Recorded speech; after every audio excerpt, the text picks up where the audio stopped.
Class 10-এর geography chapter 2 হলো বায়ুমণ্ডল। তোমরা সবাই মন দিয়ে শোনো আর লেখো, আর সবাই লাইক অ্যান্ড সাবস্ক্রাইবটা তাড়াতাড়ি দিয়ে দাও। বায়ুমণ্ডলে ধূলিকণার গুরুত্ব আলোচনা করো।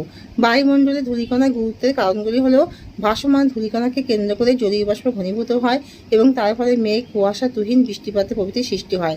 বায়ুতে ভাসমান ধূলিকণা সরাসরি সূর্যরশ্মি প্রতিফলিত বিচ্ছুরিত হয়ে সূর্যরশ্মি বায়ুতে ভাসমান ধূলিকণা সরাসরি ধূলিকণায় সরাসরি সূর্যের রশ্মি প্রতিফলিত বিচ্ছুরিত হয়ে বর্ণছটা সৃষ্টি করে।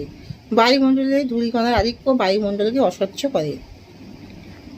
টোবোপজ কি? টোবোপজ হলো টোবোপজ কথাটি আক্ষরিক অর্থ স্তম্ভ, যে স্তর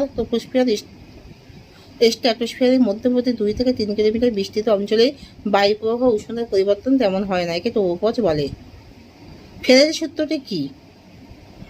পৃথিবীর আবর্তনজনিত বলের প্রভাবে বায়ু সরাসরি উচ্চচাপ থেকে নিম্নচাপের দিকে প্রবাহিত হতে পারে না, ফলে বায়ু উত্তর গোলার্ধে ডান থেকে দক্ষিণ গোলার্ধে বাম থেকে বেগে প্রবাহিত হয়। বায়ু প্রবাহের দিক সংক্রান্ত নিয়মটি বিজ্ঞানী উইলিয়াম ফেরেল আবিষ্কার করেন, তাই এর নাম ফেরেল সূত্র। 22 ব্যালট সূত্র কি? 22 ব্যালট সূত্র হলো বায়ুচাপের অবস্থানের সঙ্গে বায়ু প্রবাহের সম্পর্ক সম্বন্ধে 1857 খ্রিস্টাব্দে ডাচ আবহাওয়াবিদ 22 ব্যালট একটি সূত্র উদ্ভাবন করেন। সূত্রটি হলো উত্তর গোলার্ধে বায়ুর গতির দিকে পিছন ফিরে দাঁড়ালে ডান দিকে তুলনায় বাম দিকে বায়ুর চাপ কম অনুভূত হয় এবং দক্ষিণ গোলার্ধে বাম দিকে তুলনায় ডান দিকে বায়ুর চাপ কম অনুভূত হয়। এই সূত্রটি 22 ব্যালট নামে পরিচিত। কোরিওলিস বল কাকে বলে? পৃথিবীর আবর্তনকারী বলে বায়ুবহের উপর যে শক্তি প্রযুক্ত হয় তাকে কোরিওলিস বল বলে। গড় জমিশন 40 কি? দক্ষিণ গন্ধে স্থলভাগের তুলনায় জলভাগ বেশি থাকায় পশ্চিমের বায়ু বাধাহীনভাবে প্রবাল বেগে প্রভাবিত হয়। 40 ডিগ্রি দক্ষিণ অক্ষরেখা বরাবর পশ্চিম থেকে পূর্বে এই প্রবাল পশ্চিমা বায়ুকে গর্জনশীল 40 বলে। প্রতিবে ঘূর্ণাবর্ত কাকে বলে?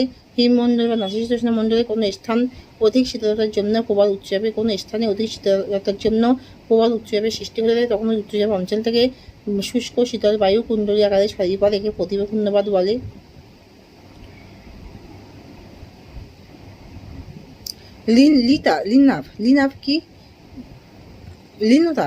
লিনোতাপ কি? যে তাপ পদার্থের উষ্ণতার পরিবর্তন না ঘটিয়ে পদার্থের অবস্থা পরিবর্তন করে তাকেই বলা হয় লিনোতাপ। চরম আর্দ্রতা কাকে বলে? কোনো নির্দিষ্ট উষ্ণতায় নির্দিষ্ট আয়তনের বায়ুতে যে পরিমাণ জলীয় বাষ্প বর্তমান তাকে ওই বায়ু চরম আর্দ্রতা বলে।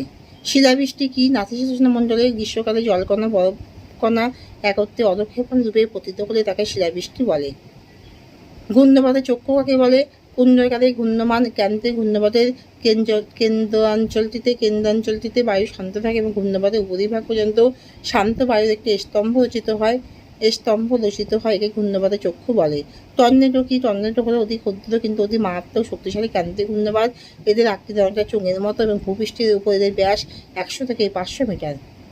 আশ্বিনের ঝড়ে কি? শরৎকালে ভারতের উপকূল অঞ্চলে মাঝে মাঝে ঘূর্ণিঝড় সহ বৃষ্টিপাত হয়। ঝড়ের তাণ্ডবে জীবনহানি ও ধনসম্পদের বিপুল ক্ষতি হয়।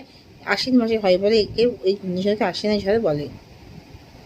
মৌসুমী বিস্ফোরণ কি? ক্রান্তীয় পূবালি জেটের প্রভাবে মধ্য ভারত ও বঙ্গোপসাগরে গ্রীষ্মকালে সৃষ্ট একাধিক নিম্নচাপজনিত গোলযোগকে কেন্দ্র করে দক্ষিণ পশ্চিম মৌসুমী বায়ু ত্বরান্বিত হয় এবং বজ্রবিদ্যুৎ সহ আকস্মিকভাবে দক্ষিণ এশিয়ার বিস্তীর্ণ অঞ্চলে প্রচুর বৃষ্টিপাত ঘটায়, একেই বলে মৌসুমী বিস্ফোরণ। তো এখানেই শেষ করলাম।